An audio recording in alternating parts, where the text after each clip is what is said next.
my wife's residency, was tearing us apart, so I lied about our son's milestones to make her feel present. Then, she found out, locked herself in the bathroom, and everything spiraled out of control. This all went down about an hour ago, and my wife is still crying in our bathroom with the door locked. Backstory: we had our son, now 11 months old, while my wife was in residency. She took a few weeks off before giving birth, and then went back to work a few months after, while I transitioned my hours to part-time so that I could stay at home and raise our son. My mom moved in with us shortly after the birth to help out, which allows me to get in a few hours of work per day and also not get swamped with taking care of the baby, housework. She's quite old-fashioned and would definitely not prefer this arrangement with me being a stay-at-home dad, but she hasn't said anything to either of us and has been a great help. For anyone unfamiliar with medical residency, it is brutal. My wife has just over a year left. Sometimes she comes and goes for 1-3 days, and our son is asleep the whole time she's home, which has been happening more as his sleep schedule shifted to sleeping through the night. My mom and I make sure that when she's home and the baby is awake, my wife gets him 100%. I know it's been hard on her, but unfortunately, it's just going to be this way for another year. The first big milestone she missed was him rolling over. When she got home, my mom pulled her over to the baby, all excited. I thought she was going to tell her, but instead, she says, "Julie, you came home right on time. He's been moving about as if he's going to roll over." They both stood there encouraging him, and right on cue, he rolls. My wife was elated. She was so worried and guilty about not being there, and she took it as proof that she can still be a present mother while working. So we continued. I send texts over little things she misses through the day so that it's not completely unbelievable, but my wife has been present for every single big milestone. He coincidentally started crawling with her right there. His first words were in front of her, and he began standing, cruising, and walking when she happened to be home. The walking one was difficult. There was a tough 7-day stretch where she just wasn't home during the daytime when he was awake, and his walking went from teetering to walking a couple of steps pretty confidently in that time. We put little bean bags in one of his pants pockets so he'd be wobbly and unbalanced, and it looked believable since he fell after the first step like he was doing a week ago. Yes, it was mean to our poor son, but my wife's face was worth it. Today, it all unraveled. So far, he can just say, Mama, Dada, and Nana. Yesterday, he started saying, bye-bye. My wife has today off and has been home all morning. My mom and I have been trying to get him to say bye all day without giving away that we already know he can say bye.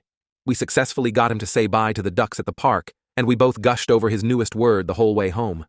My wife was using my phone to take pictures of him and began showing my mom at home while telling her about his newest word acquisition. She was swiping through my gallery and saw a video from yesterday and goes, "Oh, you never sent me this one." It was literally like a slow-motion film happening in front of my eyes. I had taken the video of him yesterday waving bye-bye. My wife isn't an idiot. She figured the whole ruse out pretty much instantly. I've never seen her look so upset and heartbroken before. I couldn't say or do anything to comfort her. Now she's locked herself in the bathroom crying and won't come out. I'm on our bed hoping someone can please tell me what to do to make this better. Update 1. I didn't think anyone would care about an update, but I appreciated the insight anyways. So here's an update. After I wrote the original post, my mom took my son to stay overnight with my wife's sister so that the two of us could have the house to ourselves. We pretty much just talked for an hour while constantly reaffirming that we love each other a lot and want to sort this out. I apologized and explained why I did what I did. She said that feeling like she was there for our son's milestones was really just a band-aid solution that didn't actually convince her she was present. She said that if she had been using the milestones to feel like she was present, this would probably have felt worse for her. But since she wasn't, in her words, deluding herself into thinking she's actually home, her main issue was that I lied, which hurt her feelings. I apologized and explained that I honestly thought she would prefer the lying if given the choice. She said she understood where I was coming from and that she felt betrayed when she realized, but she sees that I was doing it because I love her, and she thinks we'll probably laugh about it with our grandkids one day. Yes, I am very aware I don't deserve my wife. Some things came out on my end that I wasn't going to tell her and didn't mention in my last post, namely, that I'm scared she's going to become suicidal. My uncle committed suicide when I was a child, in part from working in a high-stress job where he made a huge and costly mistake. One of my wife's colleagues attempted suicide while she was on maternity leave. Being a working mom is bad enough. Being a resident in this program is bad enough, and both combined are a recipe for trouble. Since our son was born and the incident with her colleague happened, I've been afraid that if her home life wasn't perfect, it would push her over the edge. Anyways, she reassured me that that's not happening, and I think saying it out loud also made me realize it's a pretty irrational, groundless fear. We ordered takeout and sat together, watching the real videos I have of all our son's firsts. I also have a special folder of pictures, videos of my son with my wife, so we went through that after. She almost choked from laughing so hard when I tentatively revealed the beanbag trick. I am the laughingstock of her friend group chat, so I guess we're already at the stage where we're laughing about it. Marriage is work. I am stupid. We moved past it. Update 2. I'm back, and things have been complicated. My wife and I moved past the whole lying about the milestones thing, but now we're dealing with something else. I don't know if it's related to the whole incident or if it's just the stress of her residency getting worse. But my wife has been acting really different. She's more distant, more reserved, and I've caught her spacing out a lot. She doesn't seem as engaged with our son as she used to be. Like, she's there, but she's not really there, if that makes sense. I brought it up to her, and she said she's just tired, which I get, but it feels like more than that. 2 nights ago, I woke up in the middle of the night and found her sitting in the dark in the living room, just staring at the wall. She said she couldn't sleep, but when I asked if something was wrong, she said everything was fine. I wanted to push her to talk about it, but I also didn't want to upset her, so I left it alone. But I can't shake the feeling that something is seriously off.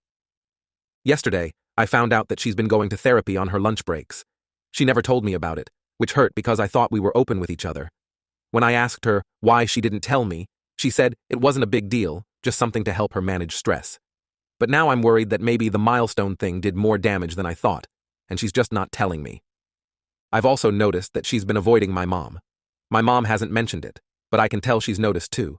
It's like my wife doesn't want to be around her, which is weird because they used to be pretty close. I don't know if my mom said something to her or if my wife's just feeling weird about the whole situation now, but it's like there's this tension in the house that wasn't there before. I keep thinking about that night in the bathroom, and I wonder if maybe this is her way of coping. Like, maybe she's trying to distance herself from everything that reminds her of the lies. I don't know. I want to help her, but I don't know how. I'm scared that if I push too hard, I'll just make things worse. Update 3. So, things have escalated in a way I never saw coming. My wife and I have been trying to move on from everything, but last night, she dropped a bombshell that's shaken me to my core. We were lying in bed, and out of nowhere, she turned to me and said, "I need to tell you something." I could tell it was serious, so I braced myself for whatever was coming, but nothing could have prepared me for what she said next. She admitted that she's been having an affair with one of her colleagues. It started a few months ago, around the time she found out about the milestone lies. She said she felt so lost and disconnected that she ended up confiding in this colleague, and things just spiraled from there. I was in complete shock. I didn't say anything for what felt like forever because I just couldn't process what I was hearing. When I finally found my voice, all I could ask was, why? She broke down and told me that she's been feeling so much pressure from work, from being a mom, from everything, and that the lies just pushed her over the edge. She said that she felt like she was living a double life, pretending to be a good mom at home while feeling like a failure in her real life. The affair was an escape, a way for her to feel something other than guilt and stress. She swore it was over, that she ended it weeks ago, and that she's been trying to make things right with me ever since. She begged me to forgive her, but I don't know if I can. I'm hurt, I'm angry, and I feel completely betrayed. I thought we were working through everything, but now I'm wondering if our whole marriage has been a lie. My mom has no idea what's going on, and I don't even know how to begin telling her. I feel like my whole world is crumbling around me. I don't know what to do. I'm scared for our son, for what this means for our family. Part of me wants to kick her out and never see her again, but the other part of me just wants to hold her and pretend none of this ever happened. I don't know where we go from here. I'm not even sure if I can look at her the same way again. I feel like I'm drowning and there's no way out.